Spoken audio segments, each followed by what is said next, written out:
Peter Jackson's Get Back documentary gets a release date. That's the headline on this Thursday's MBE Movie News.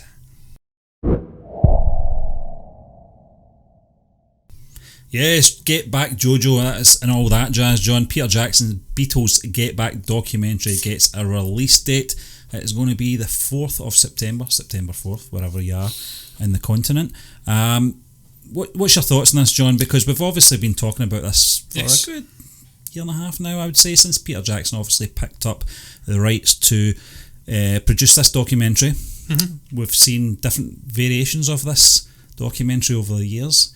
We've seen the sombre tones of it, the sort of direction that was taken from, the original director. I can't remember his name. Michael Lindsay Hogg, that's his name. Yes. So what's your initial thoughts on this, John? Because we've now got the release date, but more telling is obviously who has picked this up, what studio it is. Yes, Stephen, Walt Disney have picked up the distributing rights for this movie. I find that to be an absolutely momentous sign of what we're getting with this movie, that a studio of that size is willing to put their name beside it. It's willing to, I don't know, go out on a limb and distribute this. It must be good. It has to be good. It will be good. Yeah, it will be good. I know it will be good. And the fact that it's coming out in September, it is getting a theatrical release, hopefully. Yeah. I can't wait to see it. I'm one of... Some cast, John. It's a fantastic cast. Yeah. Yes, Paul, George, Ringo, whoa, and John. Don't forget him. And Yoko. And Yoko. Not speaking. And Billy Preston. Yeah, and those digestive biscuits. Yes, and those I love my digestive biscuits, and I can completely get on board with George slapping down Yoko because she stole one. I would do the same. But yes, Stephen, big Beatles fan, can you tell? So I'm so excited to potentially go and watch this in a theatre. Yeah. To get to see the rooftop performance in a goddamn theatre. Hear those iconic drum rolls of Ringo echoing along the streets of London. Savile Row, yeah. Yes, it's going to be fantastic. And as you did say, Michael Lindsay Hogg's version was a little bit more downbeat, downtrodden. It showed an argumentative, fractured side of the Beatles. It was sort of a bitter end. This is the end of the Beatles.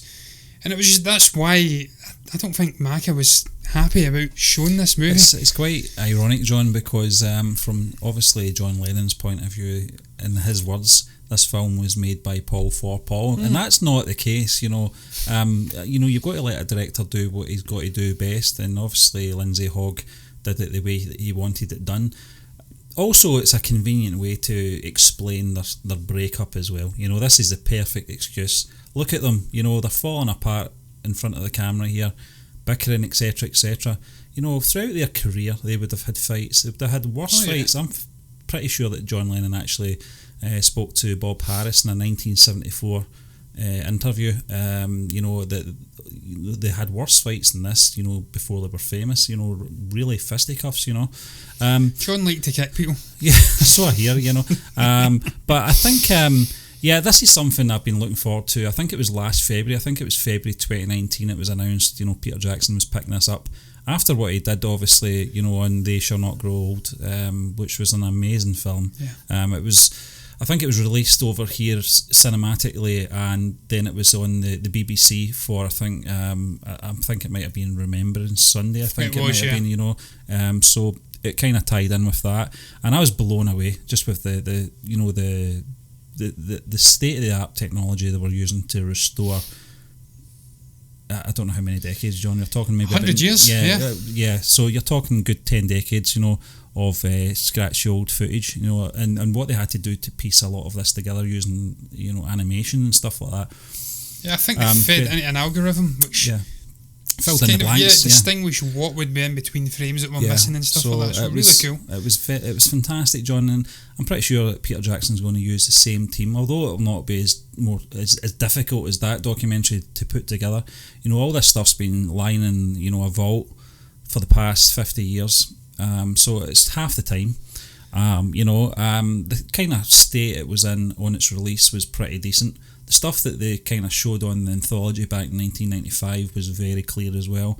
I can't wait to see it for visuals as well. I know you spoke obviously on the audio side, which you naturally do when you're talking about the Beatles. Visually, I can't wait to see how much this is restored. As much as I want to hear that rooftop gig, I want to see that, that grey January sky over London. I want to see those fur jackets, in their full colour. Yeah, those green trousers that George Harrison was wearing, in full green. I just... And Mac is immaculate brown brogues. Yeah, and that green carpet in Savile Row as well.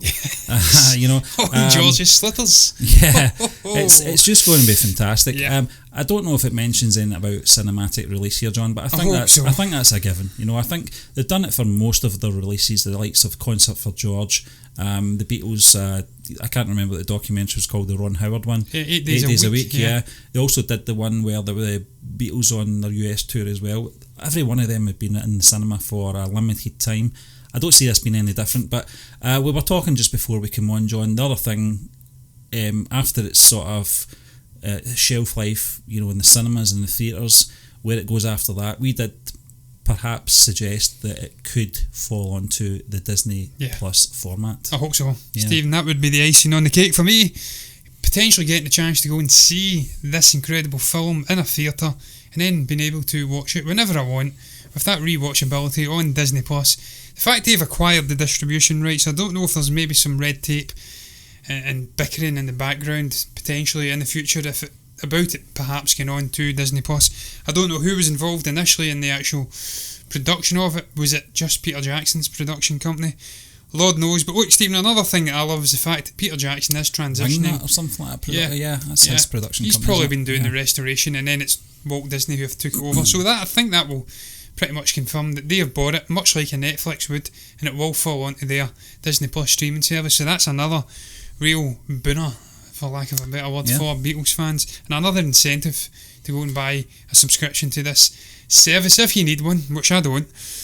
But the fact that he is transitioning, that's the final thing I would add, into making documentaries like this. You mentioned They Shall Not Grow Old. Now he's doing the Let It Be movie. It's like what Scorsese was doing with the likes of the Rolling Stones. Shine a Light, was it? Yeah, he done it with George Harrison. Yeah. And then you've probably got other directors, I'm sure, out there who have transitioned into making great documentaries. I like this new era. Ron Howard, 8 days a week. Who did the Bob Dylan one? Martin Scorsese. Did that as well. I think he did both. He did the Rolling one, Thunder Review. I've still not seen. Yeah. And then like a Rolling Stone. Doesn't matter. The other one anyway, which was better, I'm sure. But just I like to see this. I like to see great directors. No direction home, John. Yeah, no direction. I had the book. I've got the books there. Yeah. Jesus Christ, man. They're expanding out their tool set and what they can do. It's so exciting to see. I know the guy can do a great job. So visually, audiology, visually, audio-wise, I can't wait to see what he brings to the table for this. Being the Beatles fan that both... I think as well, John, just talking about the audio side of things as well, I think there might be an accompanying soundtrack with this as well, which is going to be very interesting, maybe an Apple release.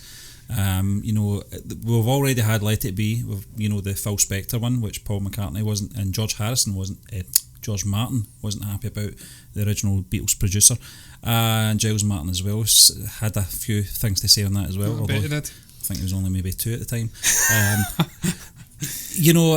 And then we got Let It Be Naked, which came out I think mid 2002, which is a fantastic restoration job as well for the audio.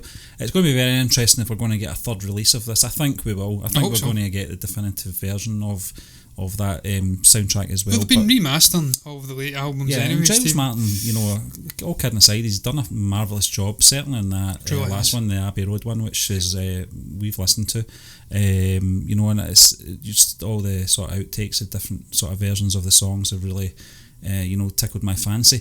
It's stuff that I've not heard before. I thought I heard it all when I got the anthology stuff, but it's going to be very interesting, John. I can't wait. I certainly can't wait. And if this is going to be limited, at the cinemas for a few weeks, I definitely have to go along to see this to get the whole experience. But listen, we'll move on to our next topic. It is a modern day Dracula movie set as Universal focuses on standalone monster films. This is after the success of The Modern Invisible Man, which we reviewed last Friday, John.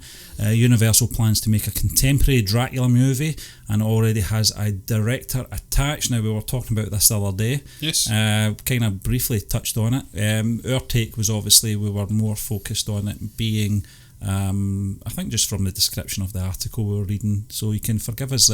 We were looking at it from a more Frankenstein point of view, just with the way it was worded, John, but it turns out that they're focused more on a Dracula movie. What's your take on this one? Not at all surprised by this, Stephen. We did hint during our review for The Invisible Man that you could see them going down this route at some point. I mean, they're just tackling all of the various different iconic monster figures, the likes of Jekyll and Hyde, Dracula, Frankenstein, The Invisible Man, Bride of Frankenstein. So it was inevitable that we were going to get another Dracula movie. I think it was Christopher Lee who did the original sort of Dracula, well, one of them anyway. Yeah, the early ones, yeah. So I don't know if we've had another Dracula movie in recent years. I think the last one was 92, John. The what's his name, Gary Oldman one. Oh, was he? Did he do? Yeah. So long overdue then. Well, it is. Yeah, I mean, you're talking nearly 30 years now. So it's been a long time. I still remember when that film came out. It was good for its day. You know, it was a different take. Bram Stoker's Dracula. Oh, was that? Yeah. But I mean, I think since then we've had sort of different variations of vampire type films and vampire television series, etc. But I think you're right, John. I think it's long overdue. It's going to be very interesting to see who is going to be cast in this project as well, because I think that's key. It is, yeah. It's such an iconic character, and I think you've got to get the casting right on this, for it to be believable. But also, what kind of spin are they going to put on it? They're going to go for a sort of classic one. I know it says contemporary there. That would suggest to me that perhaps it's going to be sort of paying homage to the early Dracula films. For me anyway, that's what I get from this. But it's going to be very interesting on the sort of angle they take and obviously who they cast. No, Stephen, again, that's what they did with The Invisible Man, and also that's something you have to do. You have to try and do something different, differentiate it from the original, pay a degree of homage to it, but then try The Invisible Man.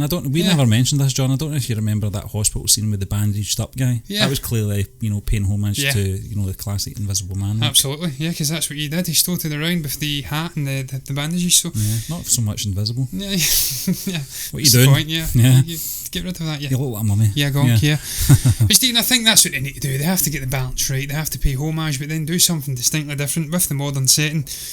We've heard talk of that with perhaps a Frankenstein movie, it being set in an urban setting, it being more modern. So it's something they're looking to do, and it's something in space. That wouldn't work. Oh, no. Oh, you wouldn't have to worry about the sunlight. Yeah, you wouldn't. Yeah, that's true. Yeah, well, would work then. Yeah. Maybe go to Dracula Goes to Mars. Not to steal that. That's my idea. Okay. Yeah. Don't think anyone's going to. Dracula Goes to Jupiter. Who knows?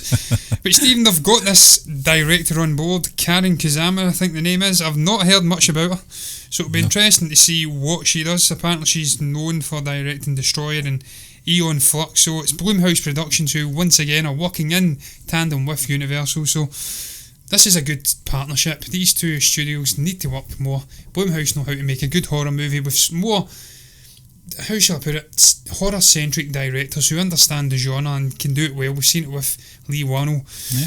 If they can replicate the success of The Invisible Man with a Dracula movie and going forward with a Bride of Frankenstein and maybe a Frankenstein movie, then it's going to be good for fans of these classic monsters.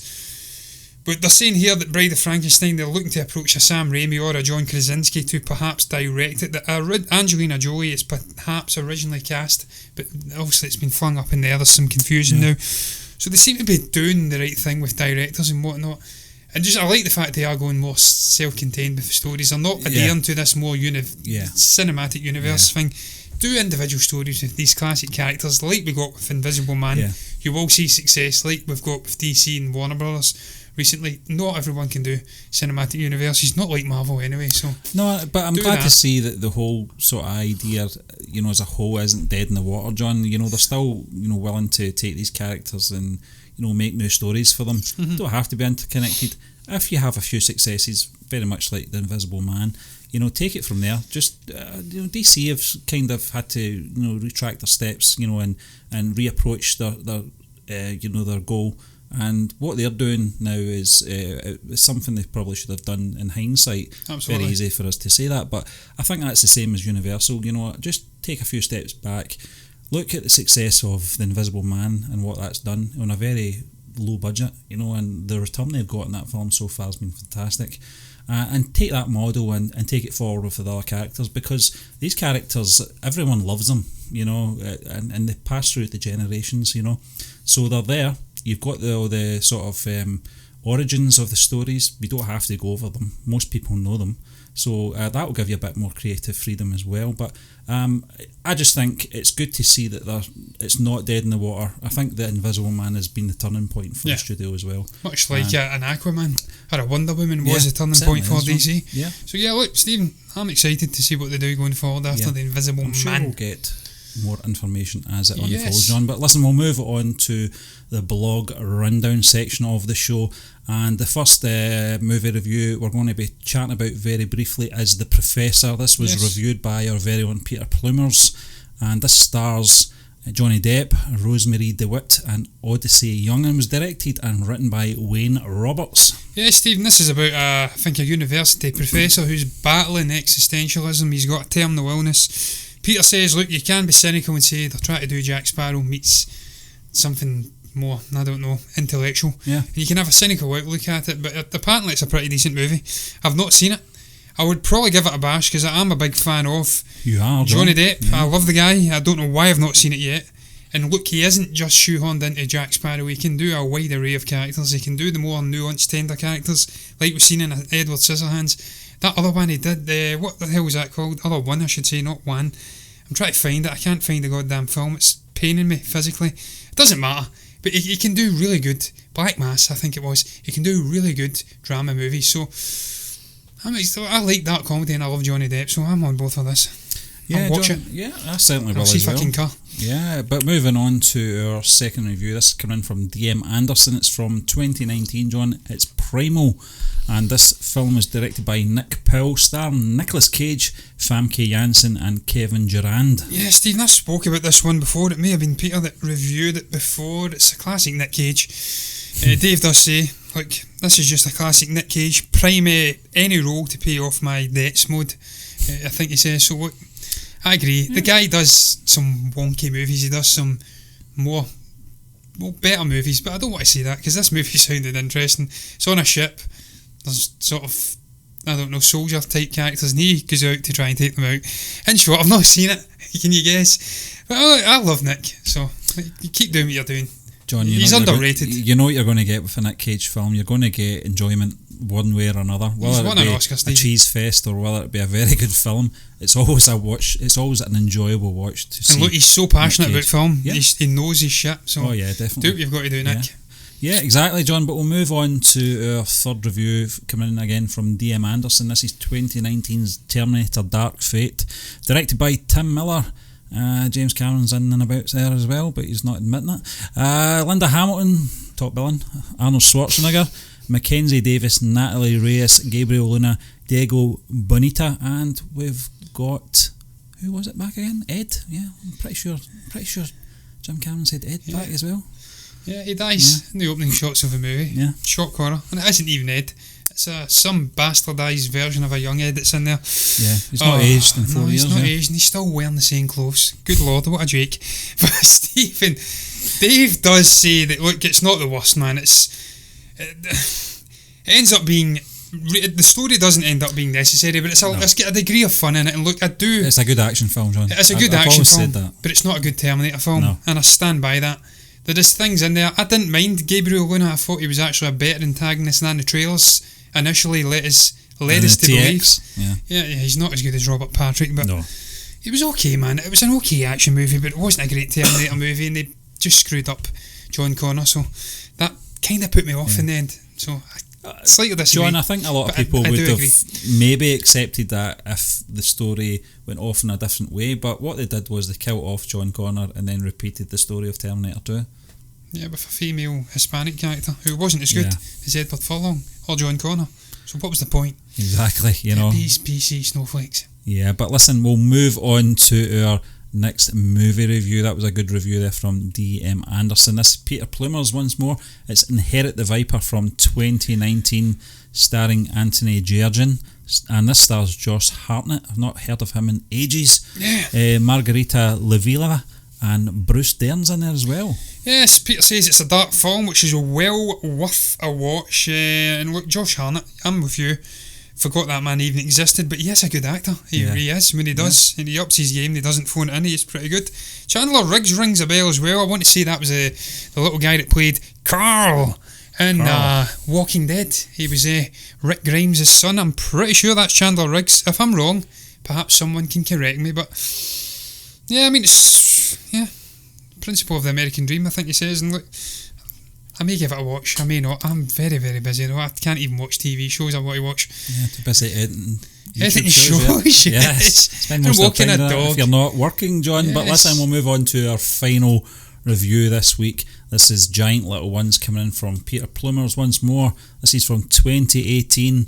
This was directed by Keith Berman, who also wrote the film, and stars Josh Wiggins, Darren Mann and Taylor Hickson. Stephen, I recall this one. Hickson. We reacted to the trailer for this. I think it's about a young guy who's dabbling with just his sexual orientation and just how that impacts his sort of social circles and whatnot, and how people react to him thereafter. I recall it was strange, the trailer. It started off quite airy. It took a dark turn. It was a very hard one to react to as well. Very hard one to react to, yes. You don't want to say the wrong thing. No. Step on anyone's toes. But I think we did a good job, Stephen. Yeah.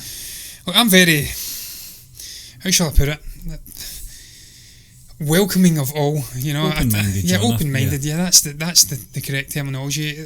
That's one of the great things about us millennials. We don't care. We let people do whatever the hell they want, and I'm very open-minded about everything. So I would give this film a watch. Apparently, it's very well acted. He does say that it does shine a light on the plastic nature of today's American youth, that they're not very real, very plastic in terms of the way they pay for things, and very plastic in their charisma and their characters. So I don't know what to make of that. I did like the trailer though, and look, I'd probably give it a bash if it pops up on a streaming service or whatnot. I don't know if it's on one just now. I've got to say, John, 5 excellent reviews coming in once more from our writers. Yes, absolutely. Credit again. Yeah, you pop along and give those reviews a read on our blog at movieburnerentertainment.org. If you haven't, you will enjoy. It may give you a different slant or perspective on a movie you've already seen. But look, unless Stephen's got anything else to say, I'm sure he'll want me to round up a show on that note. Please do. What the hell do you guys make about the blog rundown? All of those movies we spoke about. What's your thoughts on the Let It Be movie getting a release slot? Disney buying up the distribution rights? Yada, yada, yada. What's your thoughts on a new Dracula movie from Blumhouse and Universal? I'll breathe now. If you have anything to say, I've not got coronavirus, you can tell. And you can comment below and let us know what your thoughts are down below in the comment section. You can also like the video if you've enjoyed it, and you can subscribe to the channel if you're enjoying the content. And if you do, then you'll see me and Stephen again tomorrow for a review of Dark Waters. I Dig a Pygmy by Charles Hawtrey and the Deaf Aids.